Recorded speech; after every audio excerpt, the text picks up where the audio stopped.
완벽해 보이던 예비사위가 딸에게 소리를 지르며 폭언을 퍼붓는 순간 숨어서 지켜보던 시어머니의 온몸이 부들부들 떨렸습니다. 의사라는 직업, 점잖은 말투, 신사적인 외모, 모든 것이 완벽한 가면이었던 걸까요?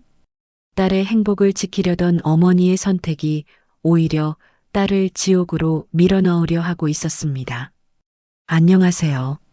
제 이름은 박미경입니다. 올해로 59살이 되었어요. 젊은 시절 간호사로 일하다가 결혼 후 가정에 전념했죠. 제가 겪은 이야기 하나를 들려드리려고 합니다. 제 딸 예린이의 결혼에 관한 이야기인데 아마 많은 분들께서 공감하실 수 있을 거라고 생각해요. 작년 가을 예린이가 남자친구를 소개하겠다며 집으로 데려온 날을 잊을 수가 없습니다. 현관문이 열리며 들어온 남자를 보는 순간 제 마음이 환해졌어요. 키가 크고 단정한 외모에 정돈된 옷차림까지 정말 괜찮은 남자라는 첫 인상이었거든요. 어머님, 안녕하세요. 창우라고 합니다. 그의 인사는 정중했고 목소리도 차분했습니다. 예린이가 옆에서 살짝 긴장한 듯 보였지만 저는 오히려 기분이 좋아졌어요. 어서 와요. 예린이한테 이야기 많이 들었어요. 의사 선생님이시라면서요? 네, 맞습니다. 내과 전문의입니다. 환자분들 치료하는 것이 너무 좋아서 열심히 하고 있습니다. 상우의 겸손한 대답에 저는 더욱 호감이 갔습니다.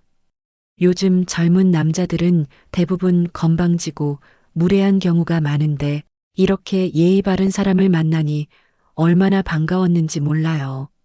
거실로 안내하며 차를 준비하는 동안 저는 몰래 두 사람의 모습을 살펴봤습니다. 상우는 예린이를 대하는 모습이 참 다정해 보였어요. 예린이의 말에 고개를 끄덕이며 웃어주고 가끔 예린이 어깨에 손을 올리는 모습이 자연스러워 보였죠. 차를 가져와 앉으며 본격적인 대화가 시작됐습니다. 상우 씨는 어디서 근무하세요? 대학병원에서 레지던트로 근무하고 있습니다. 내년에 전문의사 과정 마치면 개원을 생각하고 있어요. 개원이요? 그러면 앞으로 더 바빠지겠네요. 그렇죠. 하지만 예린이와 함께라면 어떤 어려움도 이겨낼 수 있을 것 같네요. 예린이가 너무 좋습니다. 상우의 대답에 예린이가 얼굴을 붉히며 웃었습니다. 그 모습을 보니 제 마음도 흐뭇해졌어요. 우리 딸이 이렇게 좋은 사람을 만났구나 하는 생각이 들었거든요. 예린아, 그럼 상우 씨는 어떻게 만나게 된 거니? 회사 건강검진으로 병원에 갔다가 우연히 만나게 됐어요. 상우 오빠가 먼저 말을 걸어줬죠. 처음 봤을 때부터 예린 씨가 특별해 보였어요. 밝고 긍정적인 에너지가 느껴졌거든요. 두 사람의 대화를 들으며 저는 점점 상우에게 호감을 갖게 됐습니다. 말하는 방식도 신중하고 예린이를 바라보는 눈빛도 진실해 보였어요. 무엇보다 의사라는 안정적인 직업을 가지고 있다는 점이 마음에 들었죠. 상우 씨 부모님은 어떤 분들이세요? 아버지는 대학 교수이시고 어머니는 약사셨는데 지금은 은퇴하셨습니다. 저희 집안은 대대로 의료계에 종사해왔어요. 그 말을 듣고 저는 더욱 감탄했습니다. 집안 배경까지 훌륭하다니 이보다 더 좋을 수가 있을까요? 예린이가 정말 복을 타고났구나 싶었어요. 그날 저녁 상우와 예린이가 돌아간 후 저는 남편에게 흥분을 감추지 못하고 말했습니다. 여보, 예린이 남자친구 어때요? 정말 괜찮지 않아요. 그래, 첫인상이 참 좋더라. 예의도 바르고 차분해 보이고 의사라니까 안정적이잖아요. 게다가 집안 배경도 훌륭하고 우리 예린이가 정말 좋은 사람 만났어요. 남편도 만족스러운 표정이었습니다. 우리 부부는 그날 밤 늦도록 상우와 예린이 이야기를 나눴어요. 두 사람의 미래에 대한 기대감으로 가슴이 부풀어 올랐죠. 며칠 후 예린이가 혼자 집에 왔을 때 저는 조심스럽게 물어봤습니다. 예린아, 상우하고는 어떻게 지내니? 사귄 지 얼마나 된 거야? 8개월 정도요. 상우 오빠는 정말 좋은 사람이에요. 저를 아껴주고 배려해줘요. 그래. 엄마가 봐도 참 괜찮은 사람 같더라. 혹시 결혼 얘기는 안 나왔니? 예린이가 수줍게 웃으며 대답했습니다. 사실 상우 오빠가 내년 봄에 프러포즈하고 싶다고 했어요. 전문의 자격을 따면 결혼하자고요. 정말이니? 어머, 우리 예린이가 벌써 결혼을. 저는 기쁨을 감출 수 없었습니다. 딸이 이렇게 좋은 사람과 결혼하게 된다니 부모로서 이보다 더 행복한 일이 있을까요? 엄마, 상우 오빠, 어떻게 생각하세요? 마음에 드세요? 당연하지.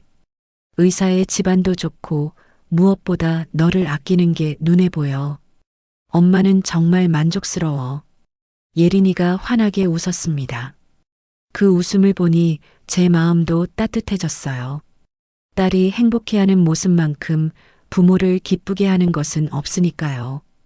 그날부터 저는 매일같이 예린이의 결혼 준비에 대한 생각을 했습니다. 어떤 드레스를 입힐까? 예식장은 어디로 할까? 하객은 몇 명 정도 초대할까? 행복한 고민들이었죠. 상우도 자주 집에 놀러 왔습니다. 올 때마다 정중한 인사와 함께 작은 선물을 가져왔어요. 과일이나 떡, 때로는 꽃다발까지. 세심한 배려에 저는 점점 상우를 좋아하게 됐습니다. 어머님, 이거 제가 좋아하는 과일 가게에서 샀어요. 맛있게 드세요. 고마워요. 항상 이런 걸 가져와서 신경 쓰지 마세요. 아닙니다. 앞으로 가족이 될 텐데 당연한 일이죠. 상우의 말에 저는 감동받았습니다. 벌써 우리를 가족으로 생각하고 있다니 정말 마음씨 좋은 사람이구나 싶었어요. 하지만 그때는 몰랐습니다. 상우의 진짜 모습을, 그리고 앞으로 일어날 일들을 말이에요.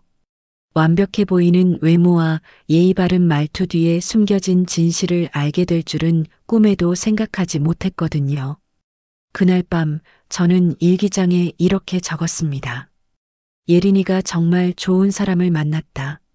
상우는 의사의 집안도 좋고 성격도 좋다. 이제 안심이 된다. 우리 딸이 행복하게 살 수 있을 것 같다.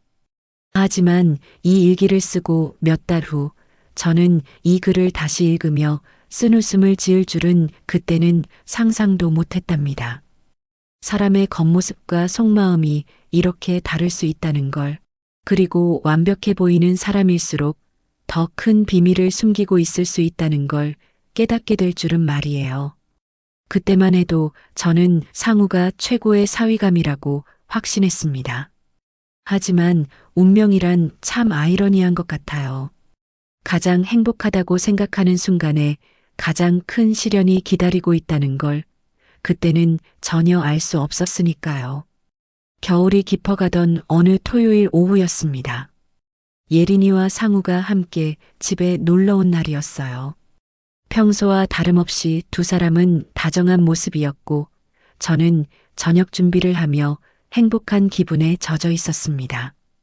그런데 그날 저녁 식사 중에 이상한 일이 벌어졌습니다.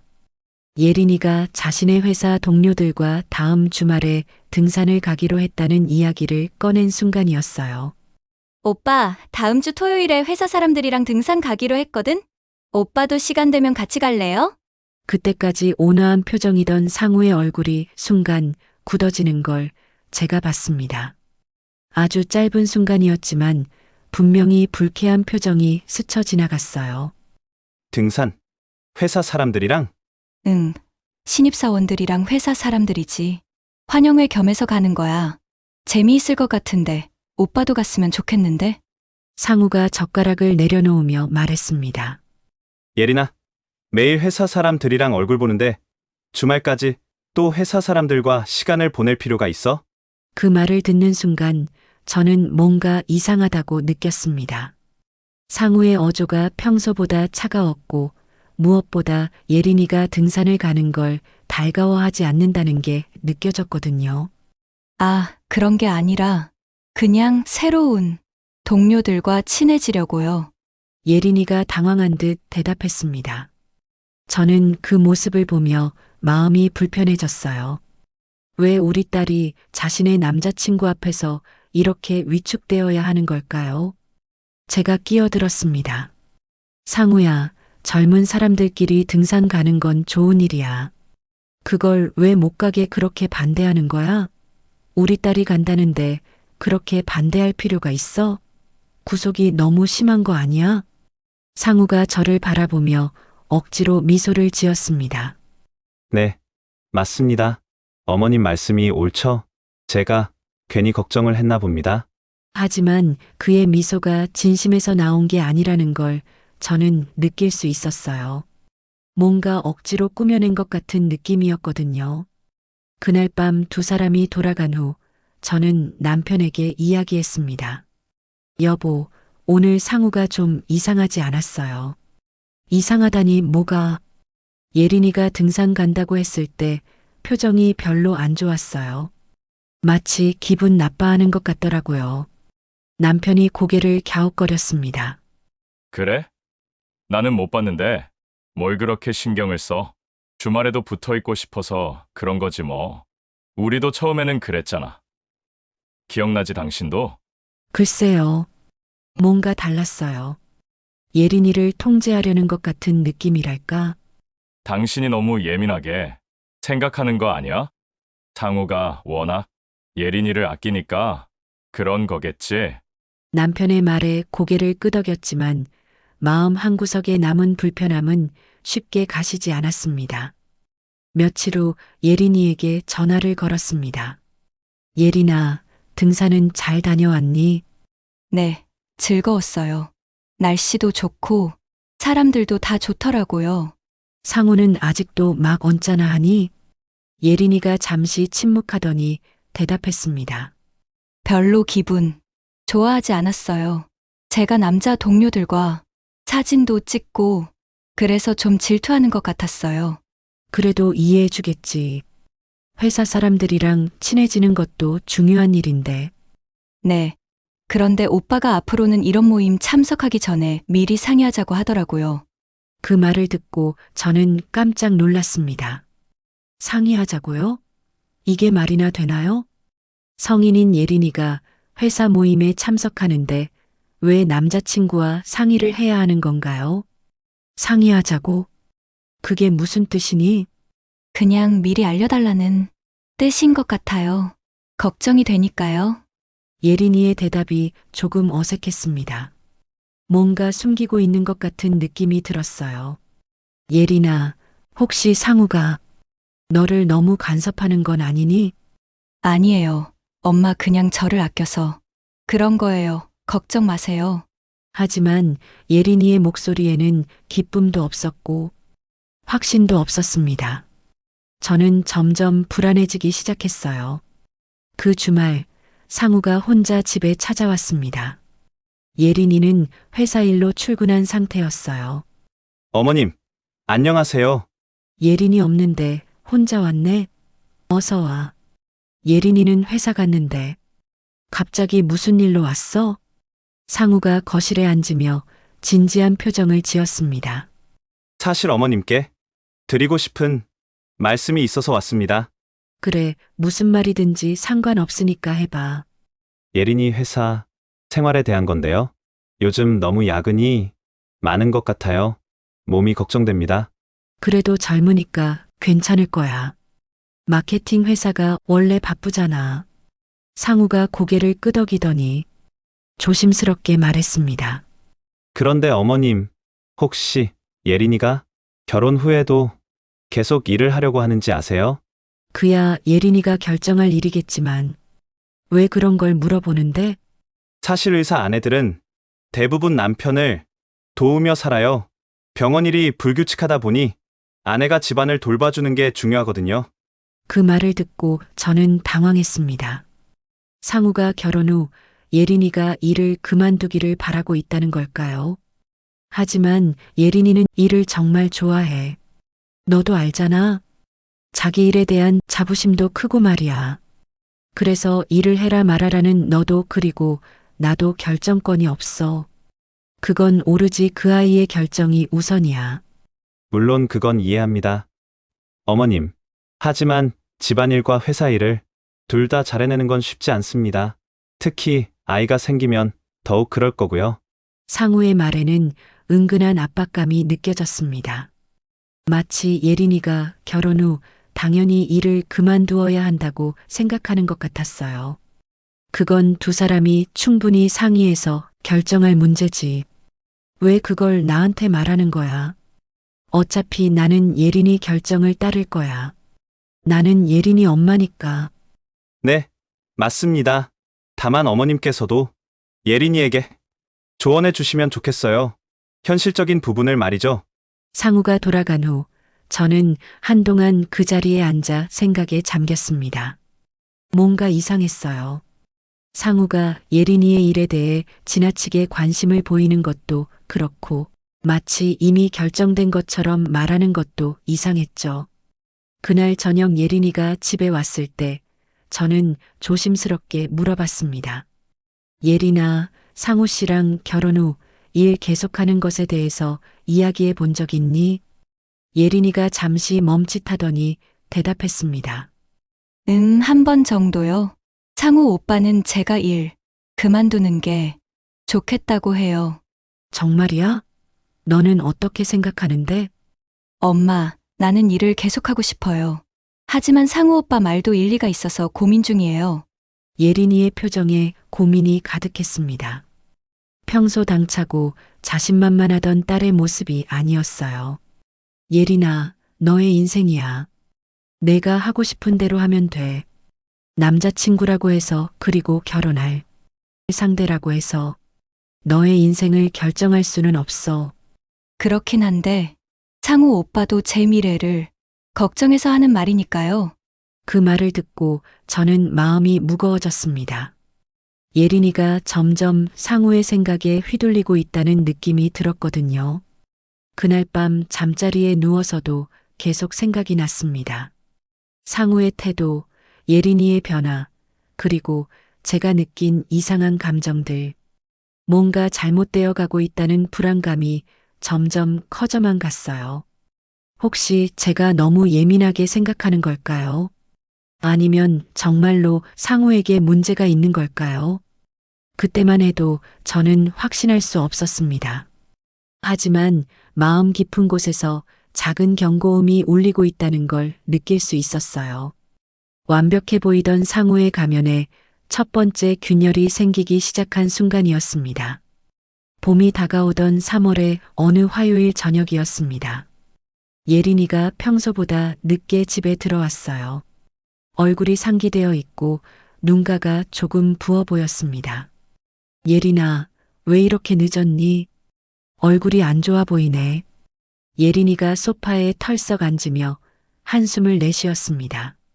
엄마, 상우 오빠랑 싸웠어요. 싸웠다고. 무슨 일로? 예린이의 눈에서 눈물이 맺히기 시작했습니다. 그 모습을 보니 제 마음도 아팠어요. 오늘 회사에서 승진 제안을 받았거든요.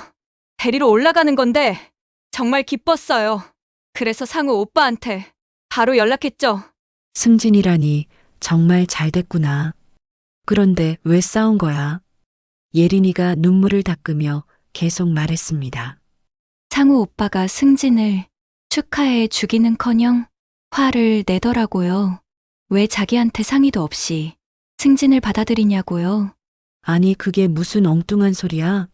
승진했는데 그게 무슨 상의할 일인가? 저도 그렇게 생각했는데 상우 오빠는 대리가 되면 더 바빠지고 책임도 커진다면서 결혼 준비에 소홀해질 거라고 했어요. 제가 듣고 있던 말이 믿기지 않았습니다. 승진은 축하받을 일인데 왜 상우가 화를 내는 건가요? 제정신이 아닌 것 같았습니다. 결혼해서 살림만 하는 것을 은근히 강요하는 것도 그렇고 마음에 안 들기 시작했습니다. 그래서 너는 뭐라고 했니? 엄마, 내가 일도 중요하지만 상우 오빠와의 결혼도 중요하다고 두 개 다 잘해보겠다고 했는데 상우 오빠가 정말 화를 내면서 소리를 질렀어요. 소리를 질렀다고? 예린이가 고개를 끄덕이며 흐느끼기 시작했습니다. 너는 항상 일 생각만 해. 우리 관계보다 일이 더 중요하다는 거야, 뭐야? 왜 내 말을 안 들어? 그렇게 말하더라고요. 그리고 예린이가 말을 잇지 못하고 울기만 했습니다. 저는 딸의 어깨를 안으며 진정시키려 했어요. 그리고 뭐라고 했는데 결혼하면 너는 내 아내야. 내 말에 따라야 해. 그렇게 말했어요. 무서웠어요. 엄마. 제 온몸에 소름이 돋았습니다. 상우가 그런 말을 했다니 믿기 어려웠어요. 평소 그렇게 점잖고 예의 바르던 사람이 어떻게 그런 말을 할 수 있을까요? 예린아, 정말 상우가 그런 말을 했니? 네, 정말이에요. 처음 보는 모습이었어요. 눈빛도 완전히 달랐고 마치 다른 사람 같았어요. 저는 분노가 치밀어 올랐습니다. 우리 딸을 어떻게 그렇게 대할 수 있는 건가요? 아무리 연인 사이라고 해도 너무했습니다. 그 사람이 미쳤나 봐. 어떻게 그런 말을 해?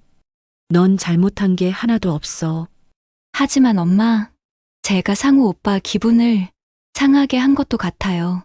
미리 상의를 했어야 했나 봐요. 예린이의 말을 듣고 저는 더욱 화가 났습니다. 딸이 자기 잘못이라고 생각하고 있다니요. 무슨 소리야? 그게 승진이. 무슨 상의할 일이냐? 말도 안 되는 소리 하고 있어, 정말. 너의 일인데.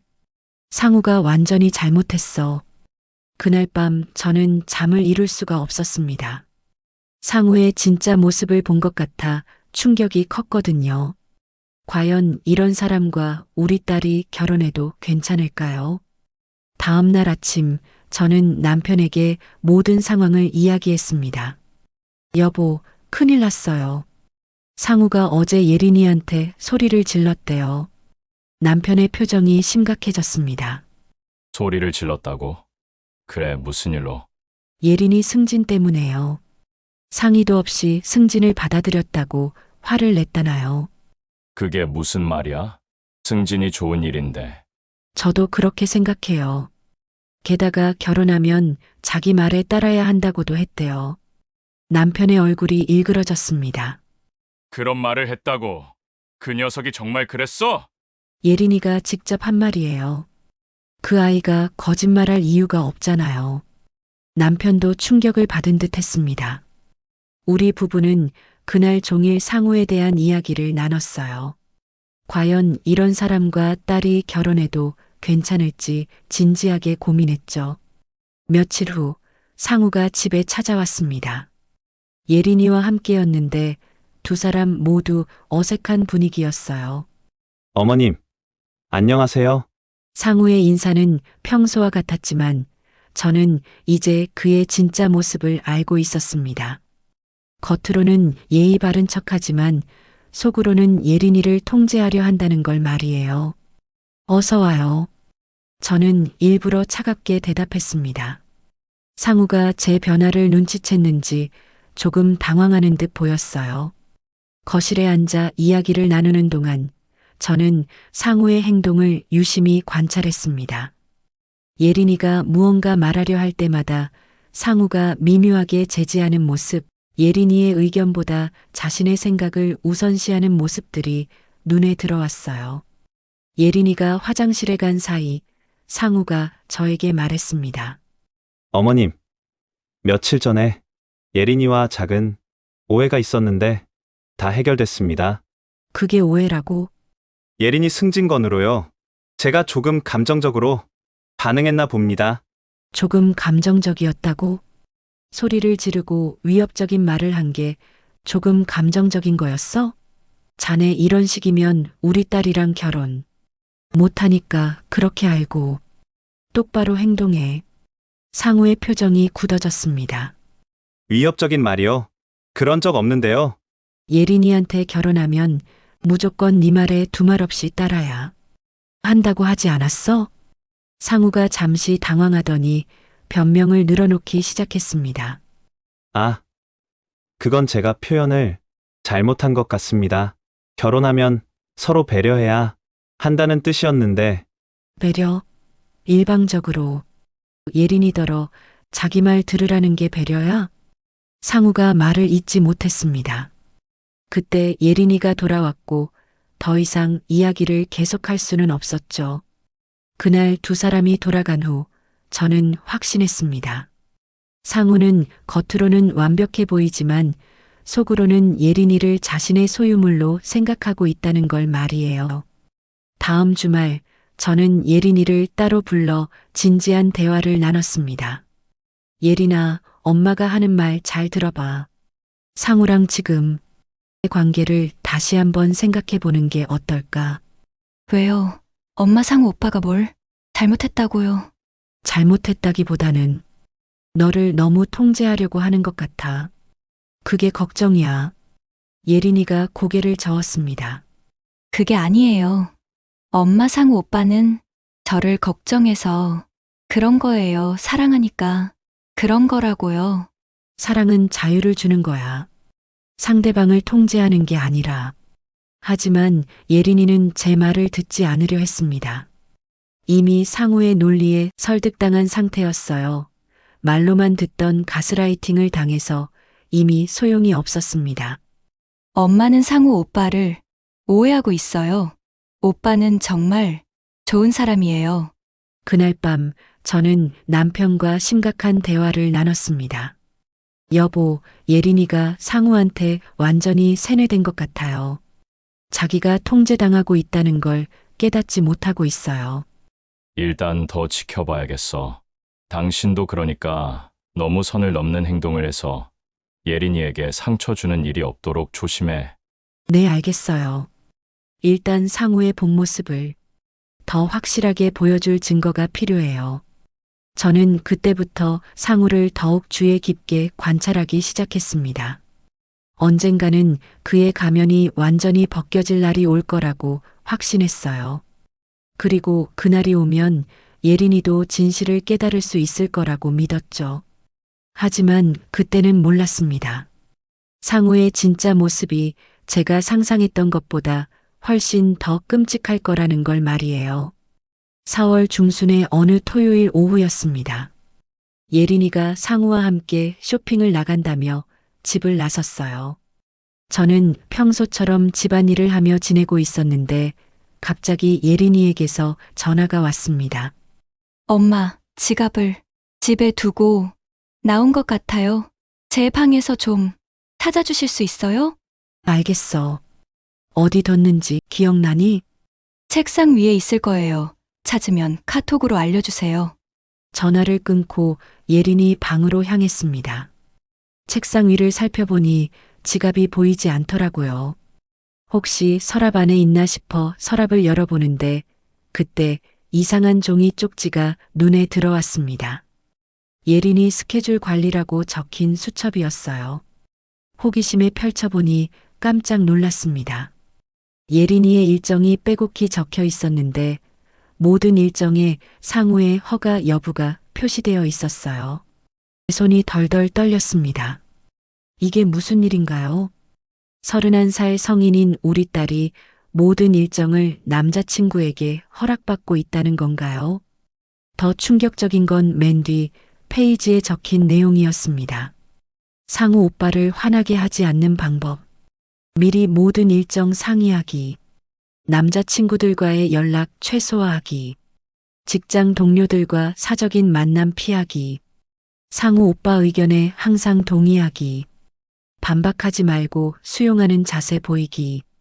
저는 그 자리에 주저앉을 뻔했습니다. 이게 연애인가요? 아니면 지배와 복종인가요? 우리 당차던 딸이 어떻게 이 지경까지 됐을까요? 그때 현관문 소리가 들렸습니다. 예린이와 상우가 돌아온 것 같았어요. 저는 급하게 수첩을 원래 자리에 두고 방을 나왔습니다. 엄마, 지갑 찾았어요? 응, 침대 밑에 떨어져 있더라. 거짓말을 할 수밖에 없었습니다. 당장 따져 물으면 예린이만 곤란해질 것 같았거든요. 그날 저녁 두 사람이 거실에서 TV를 보고 있을 때였습니다. 예린이가 잠시 부엌으로 물을 가지러 간 사이 상우가 혼잣말처럼 중얼거리는 소리를 들었어요. 요즘 예린이가 많이 순해졌네. 처음엔 말을 안 들었는데 저는 그 말을 듣고 소름이 돋았습니다. 순해졌다고요? 말을 안 들었다고요? 예린이를 애완동물 다루듯 하고 있다는 건가요? 상우야, 방금 뭐라고 했어? 상우가 깜짝 놀라며 저를 바라봤습니다. 아, 아무것도 아닙니다. 그냥 혼잣말이었어요. 예린이가 순해졌다고 했는데 그게 무슨 뜻이야? 우리 딸이 너한테 복종해야 돼? 너 참 안 되겠구나. 상우의 얼굴이 굳어졌습니다. 잠시 망설이더니 억지로 웃으며 대답했어요. 예린이가 요즘 더 다정해졌다는 뜻이었습니다. 처음엔 좀 까다로웠거든요. 까다로웠다고? 우리 예린이가? 네, 자기 고집이 좀 있더라고요. 하지만 이제는 제 말을 잘 들어주니까 좋습니다. 남자 말을 잘 들어야지요. 예린이도 제가 이렇게 선을 그어주고 결정해주고 판단해주는 걸 이제는 좋아해요. 편하다고 하니 이제야 저와 맞는 것 같아요. 앞으로도 제 말대로 예린이가 무엇이든 행동하면 문제없을 거예요. 그 순간 저는 확신했습니다. 상우가 의도적으로 예린이를 길들이고 있다는 걸 말이에요. 그때 예린이가 돌아왔고 더 이상 대화를 계속할 수는 없었습니다. 하지만 저는 이미 충분히 들었어요. 상우의 진짜 본심을 확인했으니까요. 다음 주 화요일이었습니다. 저는 예린이 회사 근처에서 점심을 같이 먹자고 제안했어요. 딸과 단둘이 진솔한 대화를 나누고 싶었거든요. 레스토랑에 앉아 주문을 마친 후 저는 조심스럽게 화제를 꺼냈습니다. 예린아, 요즘 어떻게 지내니? 상우랑은 잘 되고 있고? 네, 잘 지내고 있어요. 상우 오빠가 저를 정말 잘 챙겨줘요. 그래. 그런데 혹시 너무 간섭하는 건 아니니? 예린이가 잠시 멈칫하더니 대답했습니다. 간섭이 아니라 관심이에요. 엄마 저를 걱정해서 그런 거예요. 예린아, 솔직히 말해봐. 너 모든 일정을 상우한테 허락받고 있니? 예린이의 얼굴이 순간 창백해졌습니다. 그게 어떻게 아셨어요? 내 방에서 수첩을 봤어. 모든 일정의 상우. 허락 여부가 적혀 있더라. 예린이가 고개를 숙였습니다.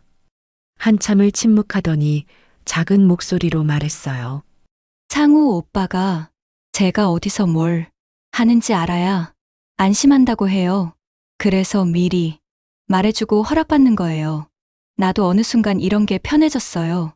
그게 정상적인 연애라고 생각하니? 저도 처음엔 이상하다고 생각했어요. 하지만 오빠 말이 맞는 것 같아요. 연인 사이에는 투명해야 한다고요. 투명한 게 아니라 통제야, 예린아. 너는 상우가 키우는 동물이 아니야. 소유물이 아니야. 예린이의 눈에서 눈물이 흘러내렸습니다. 엄마는 몰라요. 상우 오빠가 얼마나 저를 사랑하는지 저를 잃을까봐 불안해하는 거예요. 사랑은 자유를 주는 거야. 상대방을 가두는 게 아니라. 하지만 예린이는 고개를 저었습니다. 상우 오빠 말이 맞아요. 제가 너무 이기적이었나 봐요. 이제는 상우 오빠를 먼저 생각하려고 해요. 그 말을 듣고 제 가슴이 무너지는 것 같았습니다. 우리 딸이 완전히 세뇌되어 버린 거예요. 그날 오후 저는 집에 돌아와서 남편에게 모든 상황을 이야기했습니다. 여보, 정말 심각해요. 예린이가 상우한테 완전히 조종당하고 있어요. 남편의 얼굴이 굳어졌습니다. 그 정도까지 심한가? 스케줄 관리 수첩까지 만들어서 모든 일정을 상우한테 허락받고 있어요. 이건 사랑이 아니라 지배예요. 그날 밤 우리 부부는 밤늦도록 대화를 나눴습니다. 어떻게 해야 예린이를 구할 수 있을지, 상우의 진짜 모습을 보여줄 수 있을지 고민했어요. 여보, 이대로 두면 예린이가 평생 상우한테 종속되어 살게 될 거예요. 저는 그때 결심했습니다. 더 이상 지켜볼 수만은 없다고요. 어떤 방법을 써서라도 상우의 진짜 모습을 드러내야겠다고 말이에요. 그런데 그 결정적인 순간이 생각보다 빨리 찾아왔습니다. 바로 다음 주말이었어요. 토요일 저녁 예린이와 상우가 집에서 저녁을 먹고 있을 때였습니다. 예린이가 다음 주에 대학 동기들과 만나기로 했다는 이야기를 꺼냈어요. 상우 오빠, 다음 주 금요일에 대학 동기들이랑 만나기로 했어요. 미리 말씀드려요. 상우의 표정이 즉시 굳어졌습니다. 대학 동기? 남자들도 있겠네? 네, 몇 명 있어요. 하지만 다들 결혼한 사람들이고 상우가 젓가락을 내려놓으며 날카롭게 말했습니다. 안 돼. 절대 안 돼. 예린이가 당황한 표정으로 물었어요. 왜요? 오랜만에 만나는 건데. 이유가 뭐가 중요해? 안 된다고 했잖아. 저는 그 장면을 지켜보며 분노가 치밀어 올랐습니다. 하지만 참고 계속 지켜봤어요. 상우 오빠, 너무 심한 것 같아요. 도대체 왜 안 된다는 거예요? 그때였습니다. 상우가 갑자기 소리를 질렀어요. 닥쳐! 내가 안 된다고 하면 안 되는 거야! 예린이가 깜짝 놀라며 뒤로 물러섰습니다. 저도 충격을 받았어요. 상우가 제가 보는 앞에서 이런 모습을 보인 거니까요. 상우야, 어떻게 우리 딸한테 그런 식으로 말해? 너 완전히 제정신이 아니구나? 상우가 저를 노려보며 대답했습니다. 죄송합니다. 어머니 하지만 예린이가 너무 고집을 부려서요. 고집이라니? 친구 만나는 게 고집이냐? 너 참 이상하다. 왜 그렇게 통제하고 소유하려고 그래? 우리 딸이 자네 물건인가? 그때 예린이가 떨리는 목소리로 말했습니다. 괜찮아요. 엄마, 제가 잘못했어요. 친구들한테 약속 취소한다고 할게요. 저는 그 순간 더 이상 참을 수 없었습니다. 우리 딸이 이렇게 위축되어 있는 모습을 보니 마음이 찢어지는 것 같았어요. 예린아, 넌 잘못한 게 없어. 네가 도대체 뭘 잘못했다는 거야? 상우야, 너 지금 당장 여기서 나가. 보기 싫어. 상우가 어이없다는 표정으로 저를 바라봤습니다. 어머니, 이건 저희 둘의 문제예요. 저희가 해결할 거라고요. 듣기 싫으니까 당장 나가. 우리 집에서 우리 딸한테 소리 지르고 위협하는 건 용납할 수 없어. 이건 나도 똑같이 무시하는 행위야. 그날 밤 상우가 나간 후 예린이는 자기 방에 들어가서 문을 잠그고 나오지 않았습니다. 저는 문 앞에서 딸을 달래려 했지만 소용없었어요. 그때 저는 확신했습니다. 이 문제를 근본적으로 해결하지 않으면 우리 딸의 인생이 망가질 거라는 걸 말이에요. 다음 날 일요일 아침 예린이가 부엌으로 나왔을 때 눈이 퉁퉁 부어 있었습니다. 밤새 울었던 것 같았어요. 예린아, 아침 먹어라. 예린이가 고개를 저었습니다. 식욕 없어요. 커피만 마실게요.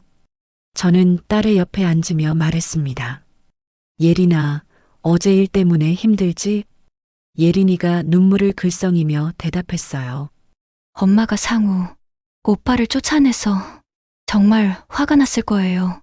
어떻게 사과해야 할지 모르겠어요. 사과라니. 내가 왜 사과를 해야 해? 잘못한 건 상우야. 아니에요. 제가 오빠를 화나게 했어요. 친구들 만난다고 고집 부린 제가 잘못이에요. 안 그러기로 했는데 또 그랬어요. 그 말을 듣고 저는 가슴이 터질 것 같았습니다. 우리 딸이 이 정도로 세뇌되었다니요. 예린아, 친구 만나는 게 잘못이니? 내가 31살 성인인데 왜 남자친구 허락을 받아야 해? 사랑하는 사람끼리는 서로 배려해야 해요. 상우 오빠가 싫어하는 일은 안 하는 게 맞아요. 그게 배려야? 그건 지배야, 예린아. 하지만 예린이는 듣지 않으려 했습니다. 저는 이런 딸의 모습이 너무 안타까웠어요. 그날 오후 저는 중대한 결심을 내렸습니다. 직접 상우를 만나서 이야기해 보기로 한 거예요. 예린이 몰래 상우에게 연락을 했습니다. 상우야, 예림이 엄마다. 잠깐 만나서 이야기할 게 있으니까 좀 만나자. 상우의 목소리가 조심스러웠습니다. 네. 어머님. 무슨 일로요? 어제 일 때문이야. 너랑 조용히 이야기 좀 해보자. 그렇게 해서 저는 상우와 근처 카페에서 만나기로 했습니다. 카페에 도착했을 때 상우는 이미 와 있었어요. 평소처럼 정중한 인사를 했지만 어색한 분위기는 감출 수 없었죠. 어머님. 어제는 정말 죄송했습니다. 상우야, 우리 솔직하게 이야기해보자. 저는 더 이상 돌려 말하고 싶지 않았어요. 직설적으로 나가기로 했죠. 네가 너무 예린이를 통제하고 있어. 그래서 나는 애미로서 그런 모습을 보는 게 힘들어. 그게 사랑인가? 아니야, 그건 집착이고 통제일 뿐이야. 우리 딸을 병들게 하고 있어. 상우의 표정이 굳어졌습니다. 통제라니요. 저는 예린이를 사랑해서 보호하는 거예요. 보호? 지금 제정신으로 말하는 거니? 친구도 못 만나게 하고 모든 일정을 허락받게 하는 게 보호야? 상우가 잠시 당황하는 듯 하더니 변명을 늘어놓기 시작했어요. 요즘 세상이 험해서 걱정되는 거예요. 예린이가 다칠까 봐요. 그건 핑계고 진짜 이유는 예린이를 네 소유물로 생각하기 때문은 아니고. 상우의 눈빛이 달라졌습니다. 평소의 온화한 표정이 사라지고 차가운 시선으로 저를 바라봤어요. 어머님께서 저를 오해하고 계신 것 같습니다. 거리감을 두기 위해서 일부러 상우에게 존댓말을 쓰기로 했습니다. 오해가 아니에요? 제가 다 봤거든요. 예린이 수첩도 보고 어제 소리 지르는 것도 봤고요. 상우가 입술을 꽉 다물었습니다. 한참을 침묵하더니 갑자기 본색을 드러냈어요. 어머님, 솔직히 말씀드릴게요. 예린이는 너무 제멋대로예요. 누군가 제대로 가르쳐야 해요. 가르친다고요? 예린이가 걔예요? 여자는 남자를 따라야 하는 거예요. 그게 자연스러운 거고요. 저는 그 말을 듣고 소름이 돋았습니다. 상우의 진짜 생각이 이런 거였구나 싶었어요. 상우 씨, 지금이 몇 년도인 줄 아세요? 여자가 남자를 따라야 한다니 그게 무슨 말이에요? 시대가 바뀌어도 기본은 그래야 해요. 예린이도 처음엔 말을 안 들었지만 지금은 많이 순해졌어요. 순해졌다는 표현에 저는 분노가 치밀어 올랐습니다. 보자 보자 하니까 너는 우리 딸을 동물 취급하는구나. 너는 이제 나랑 상관없는 사람이니 존댓말을 쭉 써주도록 할게. 어이가 없다 진짜. 상우가 비웃으며 대답했어요. 마음대로 하시고요. 어머님도 예린이를 제대로 못 키우신 것 같네요. 제가 바로 잡아드리겠어요. 바로 잡는다고요? 누가 당신한테 그런 권한을 줬어요? 결혼하면 당연한 권한이죠. 저는 더 이상 참을 수 없었습니다. 이 사람의 본 모습이 이렇게 끔찍할 줄 몰랐어요. 상우 씨, 예린이와의 결혼은 안 됩니다. 상우의 얼굴이 일그러졌습니다. 그건 어머님이 결정할 일이 아니에요. 제가 예린이 엄마입니다. 내가 허락 안 하면 이 결혼 못 합니다. 딸이 불행해질 게 뻔한 결혼을 허락할 순 없어요. 예린이는 저 없으면 못 살아요. 이미 저에게 완전히 의존하고 있거든요. 그 말을 듣고 저는 소름이 돋았습니다. 상우가 의도적으로 예린이를 자기에게 의존하게 만들었다는 뜻이었거든요. 당신이 그렇게 만든 거잖아요. 맞아요. 제가 예린이를 제대로 된 여자로 만든 거예요. 이제 예린이는 제 말 없이는 아무것도 할 수 없어요. 상우의 말에서 소름 끼치는 만족감이 느껴졌습니다. 그는 정말로 예린이를 자신의 소유물로 만든 것에 대해 자랑스러워하고 있었어요. 당신 정말 최악이야. 어떻게 사랑하는 사람을 그렇게 만들 수 있어요? 사랑이니까 가능한 거죠. 예린이도 행복해해요. 행복하다고요? 매일 눈치 보고 허락받고 사는 게 행복이에요? 상우가 일어서며 말했습니다. 어머님, 쓸데없는 걱정 마세요. 예린이는 이미 제 사람이에요. 어머님이 뭘 해도 소용없어요. 그리고는 카페를 나가버렸습니다. 저는 그 자리에서 한참을 움직이지 못했어요. 상우의 진짜 모습이 제가 상상했던 것보다 훨씬 더 끔찍했거든요. 집에 돌아와서 남편에게 모든 상황을 이야기했습니다. 여보, 상우, 그 사람 진짜 사이코패스인 것 같아요. 남편의 얼굴이 심각해졌습니다. 예린이를 의도적으로 자기에게 의존하게 만들었대요. 그리고 그걸 자랑스러워하고 있어요. 남편도 충격을 받은 듯 했습니다. 예린이에게 진실을 알려야 해요. 상우의 진짜 모습을 보여줘야 해요. 이미 상우한테 완전히 세뇌된 상태인데. 그래도 시도해 봐야죠. 우리 딸을 포기할 순 없어요. 그날 밤 저는 예린이 방문을 두드렸습니다.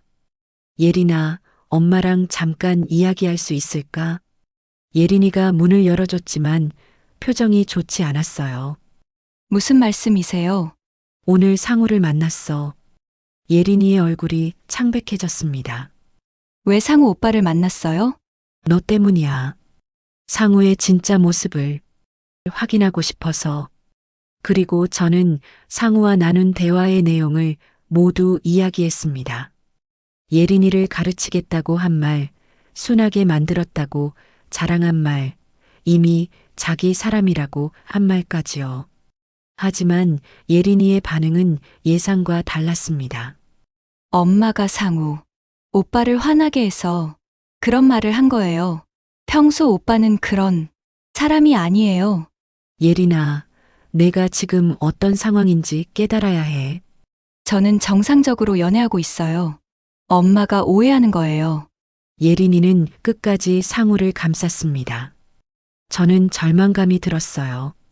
딸을 구하기가 생각보다 훨씬 어려웠거든요. 완전히 딸은 가스라이팅을 당해 헤어나지 못하고 있었습니다. 그날 밤 잠자리에서 남편과 이야기를 나눴습니다. 여보, 예린이가 상우 말만 믿어요. 제 말은 전혀 안 들으려고 해요. 그럼 다른 방법을 생각해 봐야겠네. 다른 방법이요? 상우의 진짜 모습을 예린이가 직접 볼 수 있게 해야지.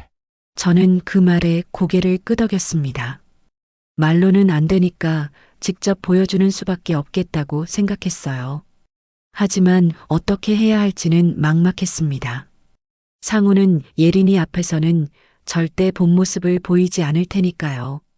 그런데 기회는 생각보다 빨리 찾아왔습니다. 바로 며칠 후였어요. 그 기회는 예린이의 생일날 찾아왔습니다. 5월 중순의 따뜻한 토요일이었어요. 예린이가 상우와 함께 생일 저녁을 먹기로 했다며 외출 준비를 하고 있었습니다. 엄마, 저 나갔다 올게요. 상우 오빠가 맛있는 곳으로 데려간다고 해요. 그래, 생일인데 즐겁게 보내렴. 하지만 저는 마음이 편하지 않았어요. 혹시나 해서 예린이에게 말했습니다. 예린아, 혹시 무슨 일 있으면 바로 연락해. 무슨 일이 있겠어요? 걱정 마세요, 엄마. 예린이가 나간 후 저는 왠지 모를 불안감에 집안을 서성였습니다. 그런데 저녁 9시가 넘어서도 예린이에게서 연락이 없더라고요. 평소 같으면 저녁 먹고 나서는 꼭 안전하게 도착했다고 연락을 주곤 했는데 그날은 연락이 없었어요. 저는 점점 걱정이 되기 시작했습니다. 10시가 넘어서 예린이에게 전화를 걸어봤습니다. 하지만 전화를 받지 않더라고요. 문자를 보내도 답이 없었어요. 여보, 예린이 연락이 안 돼요. 뭔가 이상해요. 그래. 한 번 더 연락해봐. 무슨 일이야 있겠냐만 걱정이 되네. 저는 계속 예린이에게 연락을 시도했지만 소용없었습니다. 밤 11시가 넘어서야 겨우 예린이에게서 전화가 왔어요. 여보세요, 엄마. 예린아, 왜 연락이 안 됐니? 얼마나 걱정했는지 몰라. 그런데 예린이의 목소리가 이상했어요. 떨리고 있었고 마치 울고 있는 것 같았습니다. 죄송해요, 엄마. 핸드폰이 꺼져 있었어요. 지금 어디 있니? 집에 언제 와? 지금 가고 있어요. 곧 도착할게요. 전화를 끊고 나서도 저는 마음이 편하지 않았어요.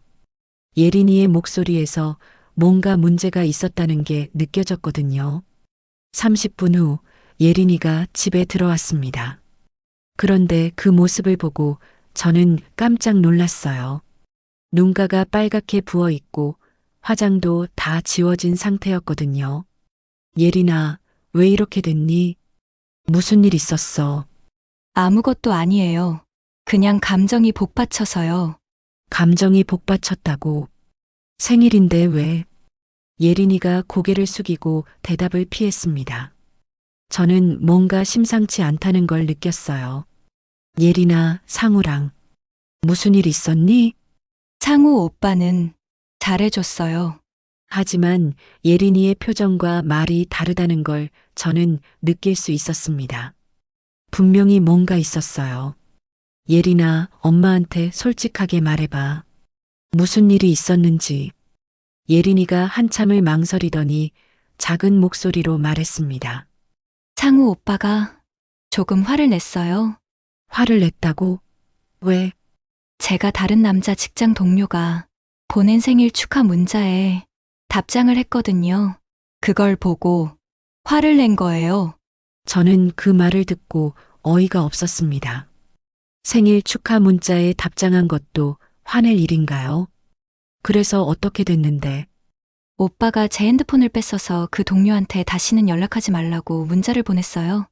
핸드폰을 뺏었다고? 그리고 다시는 연락하지 말라고 문자도 보내고? 네, 그리고 저한테 앞으로는 다른 남자와 연락하는 걸 금지한다고 했어요.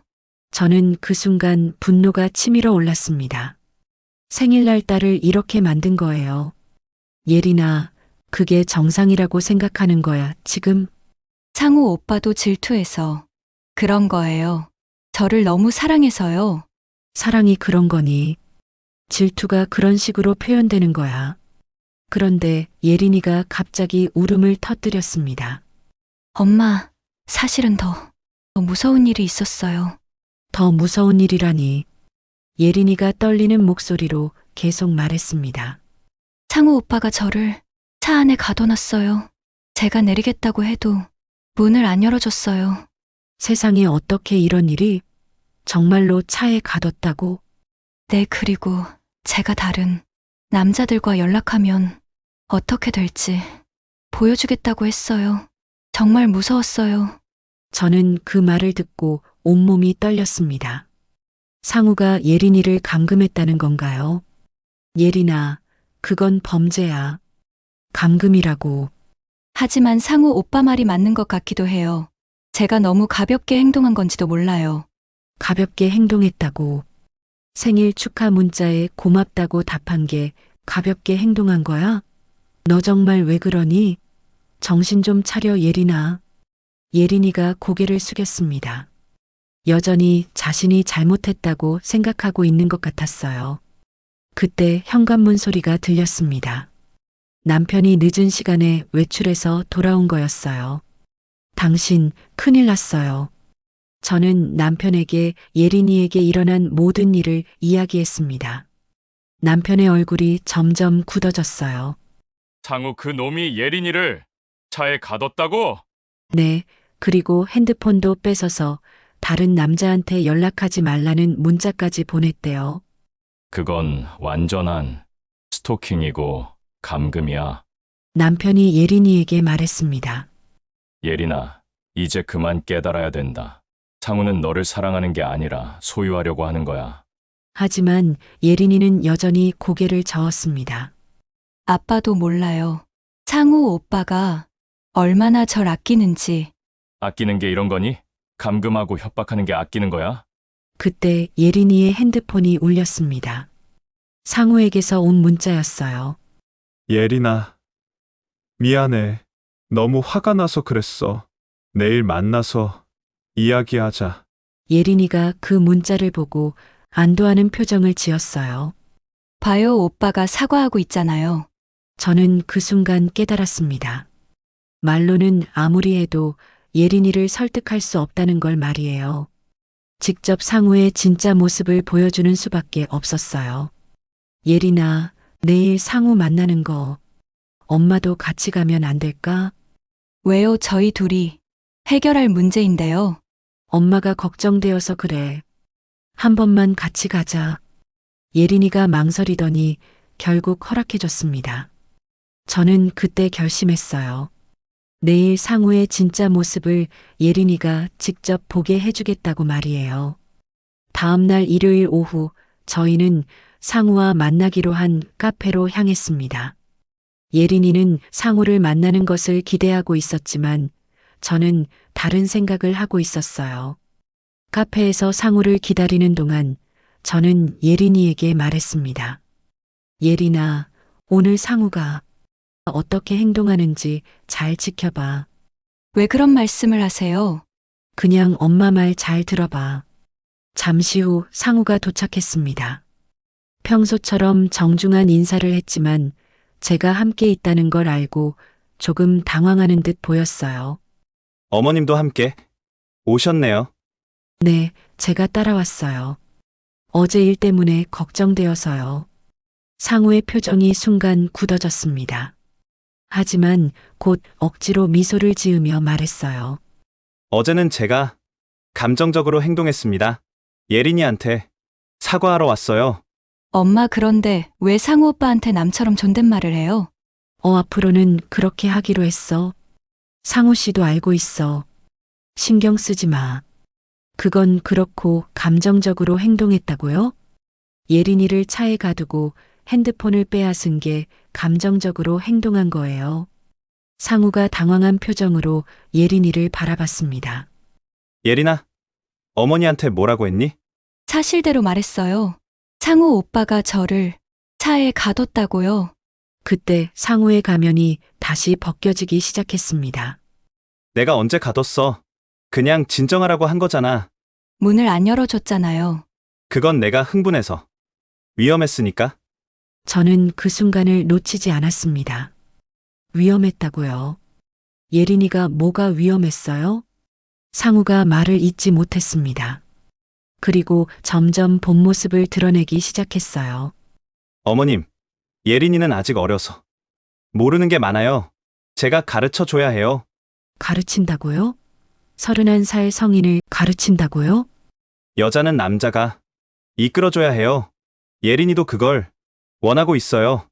예린이를 바라보며 말했습니다. 예린아, 들었지. 너를 어린애 취급하고 있어.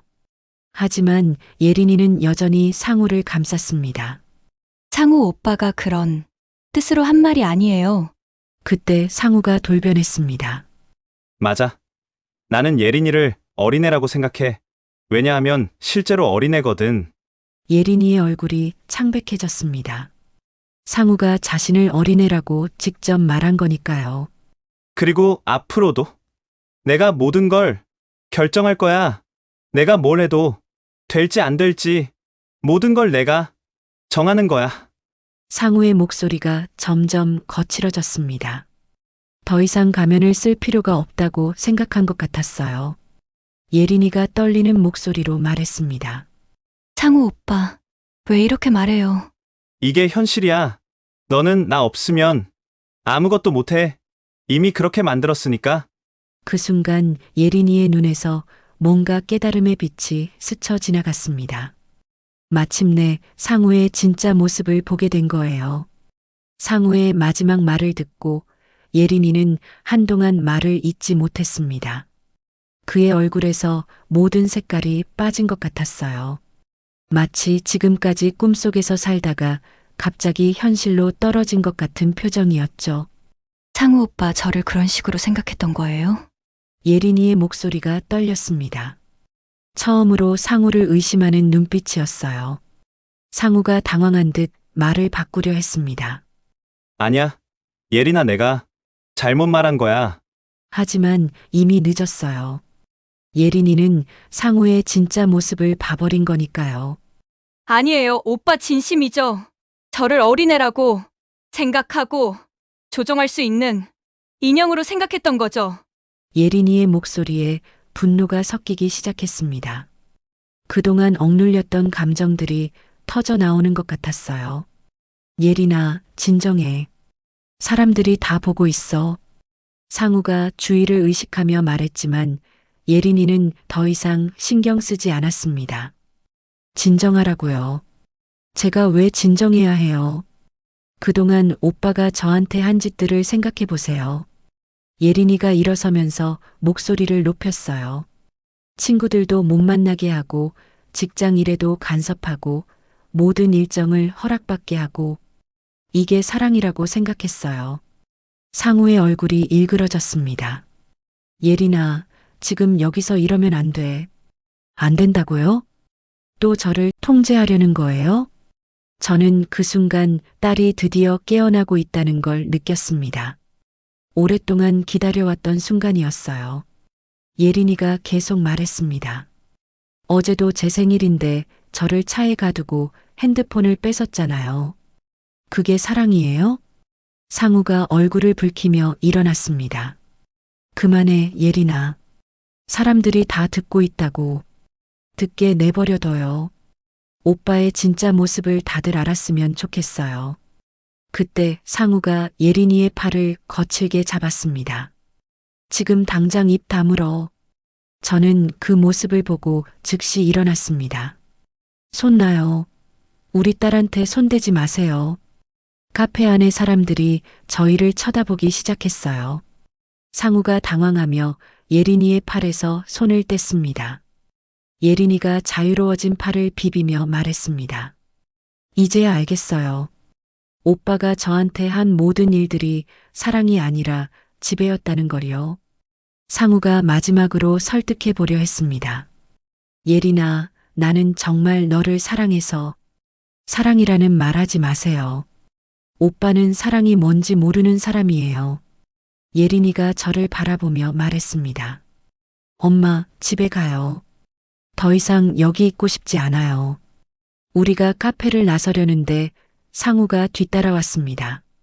예린아, 잠깐만. 우리 다시 이야기해보자. 하지만 예린이는 돌아보지도 않고 말했어요. 이야기할 거 없어요. 오빠와는 끝이에요. 상우의 얼굴이 일그러졌습니다. 너 나 없으면 아무것도 못해. 벌써 잊었어? 그 말에 예린이가 돌아서며 대답했습니다. 해보겠어요. 오빠 없이도 잘 살 수 있다는 걸 보여드릴게요. 집으로 돌아가는 차 안에서 예린이는 한동안 말이 없었습니다. 창밖을 바라보며 많은 생각을 하는 것 같았어요. 예린아, 괜찮니? 예린이가 고개를 끄덕였습니다. 네, 괜찮아요. 오히려 시원해요. 그동안 숨이 막혔는데 이제야 숨을 쉴 수 있을 것 같아요. 그 말을 듣고 저는 눈물이 날 뻔했습니다. 우리 딸이 드디어 자유를 되찾은 거예요. 엄마, 그동안 정말 죄송했어요. 엄마 말씀을 안 들었잖아요. 괜찮아. 내가 깨달은 게 중요한 거야. 처음에는 정말 사랑인 줄 알았어요. 상우 오빠가 저를 아껴서 그런다고 생각했거든요. 사랑과 지배를 구분하기 어려울 때가 있어. 특히 처음에는 더 그래. 이제야 알겠어요. 진짜 사랑은 상대방을 자유롭게 해주는 거라는 걸요. 집에 도착해서 남편에게 모든 상황을 이야기했습니다. 남편도 안도의 표정을 지었어요. 다행이다. 예린이가 깨달았구나. 네, 아빠. 늦었지만 깨달았어요. 그날 밤 예린이와 긴 대화를 나눴습니다. 그동안 상우에게 당했던 일들, 자신이 느꼈던 감정들, 그리고 앞으로의 계획까지 모든 걸 털어놨어요. 엄마, 사실 그동안 많이 힘들었어요. 하지만 그게 사랑인 줄 알았으니까 참았던 거예요. 많이 아팠겠구나. 친구들도 못 만나고 일하는 것도 눈치 봐야 하고 제가 뭘 해도 상우 오빠 허락을 받아야 한다는 게 얼마나 답답했는지 몰라요. 이제는 내가 원하는 대로 살면 돼. 네, 이제는 진짜 제 인생을 살아보려고 해요. 다음 주 월요일 예린이는 회사에 나가서 그동안 미뤄두었던 승진을 받아들였습니다. 그리고 오랫동안 연락하지 못했던 친구들에게도 연락을 했어요. 엄마, 오늘 정말 기분이 좋아요. 오랜만에 자유롭다는 기분을 느껴요.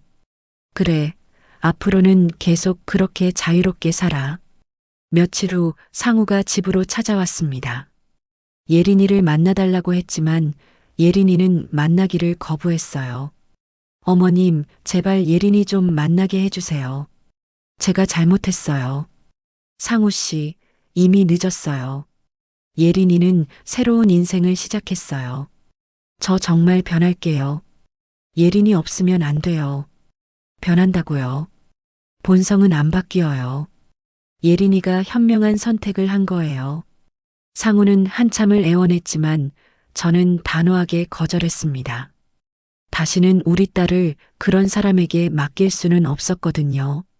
몇 주가 지났습니다. 예린이는 점점 밝아졌어요. 오랫동안 잃어버렸던 웃음을 되찾았고 자신감도 생겼습니다. 엄마, 오늘 친구들이랑 등산 다녀왔어요. 정말 즐거웠어요. 그래, 많이 웃었구나. 얼굴이 환해졌네. 그동안 이런 게 얼마나 그리웠는지 몰라요. 친구들과 자유롭게 웃고 떠드는 것 말이에요. 앞으로는 계속 그렇게 지낼 수 있을 거야. 어느 날 저녁 예린이가 진지한 표정으로 말했습니다. 엄마, 그때 엄마가 포기하지 않고 계속 저를 깨우치려고 해줘서 고마워요. 당연한 일이야. 엄마니까 그런 거지. 만약 엄마가 없었다면 저는 평생 상우한테 조종당하며 살았을 거예요. 하지만 결국 깨달은 건 내 몫이야. 내가 용기를 낸 거지. 이제는 진짜 사랑이 뭔지 알 것 같아요. 서로를 자유롭게 해주고 존중해주는 게 진짜 사랑이라는 거요. 그렇지. 사랑은 상대방을 더 나은 사람으로 만들어주는 거야. 몇 달이 더 지났습니다. 예린이는 승진도 하고 새로운 취미 활동도 시작했어요. 무엇보다 자신을 사랑하는 법을 배웠습니다. 어느 가을날 예린이가 새로운 남자친구를 소개해줬어요. 이번에는 정말 다른 사람이었습니다. 예린이를 존중하고 자유를 주는 사람이었죠. 엄마, 이번에는 정말 다른 것 같아요. 저를 있는 그대로 받아들여줘요. 그래, 보기에도 좋은 사람 같구나. 무엇보다 제가 변했어요. 이제는 저 자신을 먼저 사랑할 줄 알게 됐거든요. 그게 가장 중요한 거야. 그날 밤 저는 오랜만에 일기를 썼습니다. 우리 예린이가 드디어 진정한 사랑을 찾았다. 자기 자신을 사랑하는 법을 배웠고, 그래서 진짜 사랑도 받을 수 있게 됐다. 가끔 인생에는 시련이 찾아오지만 그 시련을 통해 더 강해질 수 있다는 걸 깨달았다. 무엇보다 포기하지 않는 것이 중요하다. 사랑하는 사람을 위해서라면 끝까지 싸워야 한다. 지금 예린이는 행복하게 살고 있습니다. 진정한 사랑이 무엇인지 알게 됐고 자유롭게 자신의 인생을 살아가고 있어요. 때로는 완벽해 보이는 사람일수록 더 큰 문제를 안고 있을 수 있습니다. 겉모습에 속지 말고 진짜 모습을 보려고 노력해야 해요. 그리고 사랑하는 사람이 잘못된 길로 빠졌을 때는 포기하지 말고 끝까지 깨우쳐 주어야 합니다. 진짜 사랑은 상대방을 자유롭게 해주는 것입니다. 통제하고 지배하는 것이 아니라 서로를 존중하고 응원해 주는 것이죠. 우리 모두가 그런 사랑을 찾을 수 있기를 바랍니다. 다음 영상에서 또 만나요. 들어주셔서 감사합니다.